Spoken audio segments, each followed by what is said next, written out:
In this video, we are going to be discussing the example problem 3.4 from the chapter Electrochemistry. Let me know if you have a preference of when I use a whiteboard versus when I use my laptop. So in this question, we've been given the resistance of a conductivity cell filled with 0.1 moles per liter of KCl solution is 100 ohm. If the resistance of the same cell when filled with 0.02 moles per liter KCl solution is 520 ohm, calculate the conductivity and the molar conductivity of 0.02 moles per liter KCl solution. And they've also given us the conductivity of 0.1 moles per liter of the KCl solution. So basically, we've been given the concentration, we're considering A and B. Okay, we've been given the concentration of both of these. We've been given the resistance of both of these.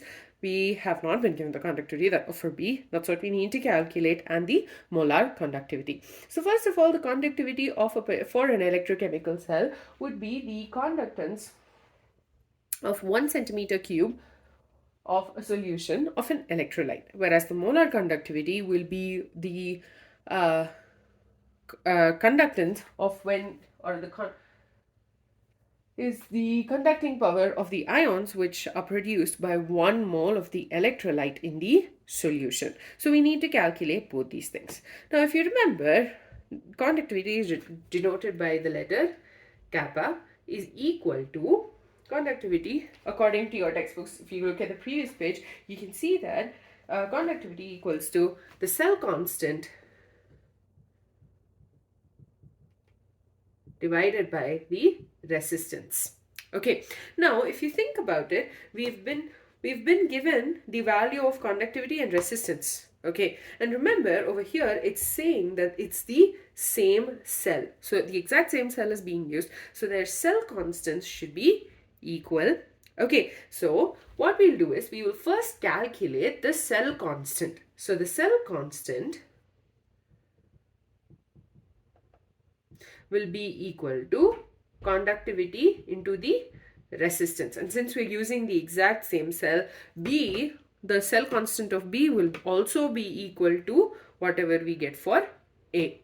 Okay, so the cell constant is equal to, that is conductivity, that is 1.29 Siemens per meter into 100 ohm. Okay, so that will give us 129 meter inverse.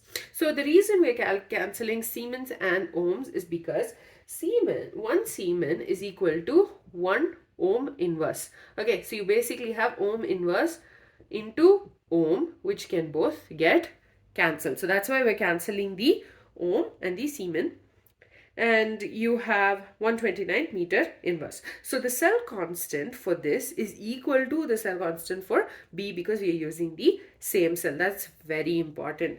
Okay, so we will essentially be using the exact same equation. So here we can calculate the conductivity of B is equal to cell constant, which is 129 meter inverse, divided by R, which is your resistance. Resistance over here is a 520 ohm.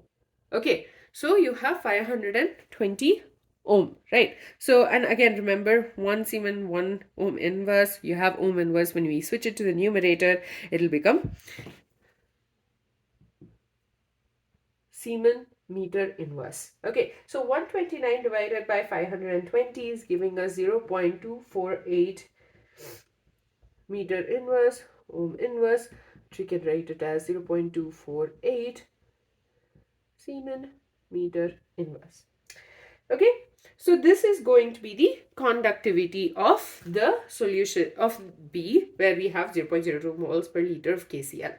Now from there we need to calculate the molar conductivity. So molar conductivity, you have a simple formula, lambda m equals to conductivity divided by C, which is the concentration. Now, the conductivity is, the units for conductivity are Siemens per meter inverse. you have moles per liter. So you need to convert the units so that they're both in meter inverse. So let's do that first. So concentration equals to 0.02 moles per liter, right? So when we're trying to convert moles, okay, honestly, it took me a minute for me to realize that the conversion is done differently because you have the inverse symbol. So I'm just going to go over that briefly. So when we're converting 1 liter to meter cube, 1 liter equal to 1000 meter cube. Okay, 1 liter is 1000 meter cube. But right now, we're trying to convert liter inverse to meter minus to the power minus 3. So what we will do is we will have to basically divide it instead. Okay, so oh, I am so sorry. It's not 1000. That's for centimeters. That's for another problem. I'm so sorry. So it's 0.001 meter cube. Okay, so when we're doing it this way, it's going to get multiplied. But when we're converting it this way, we're going to be dividing it. Okay, so 1 liter inverse is equal to 1 divided by 0.001 minus 3. Okay, so when we're trying to convert this, what we will be doing is, so if you remember, I hope you remember this, that when we had the unit conversions, 1 by 0.001 meter to the power minus 3 divided by liter inverse. So let's substitute this unit over here. Okay, so that will give us 0.02 divide it moles per liter into this conversion unit, which is 1 divided by 0.001 meter to the power minus 3 liter inverse. So you'll have liter inverse and this getting cancelled. Okay. And basically you're left with moles per meters to the power minus 3. So you have 0.02 divided by 0.001 moles. Okay, now when we simplify that, we get the concentration as 20 moles meter to the power minus 3. Essentially, 1 liter is 0.001 meter cube. Okay, so when you have liter inverse, you will have to divide this conversion factor, and then basically we are converting it to what you learned in the past, where we have meter. You want the old units at the denominator, so that's what we did over here, and that in the end gave us the conversion of moles per liter to moles per meter to the power minus 3. So now let's substitute the values for molar conductivity, that is the conductivity, that is 0.248 s to the power Siemens per meter divided by 20 moles m to the power minus 3. So you will, when you switch this to the numerator, you will have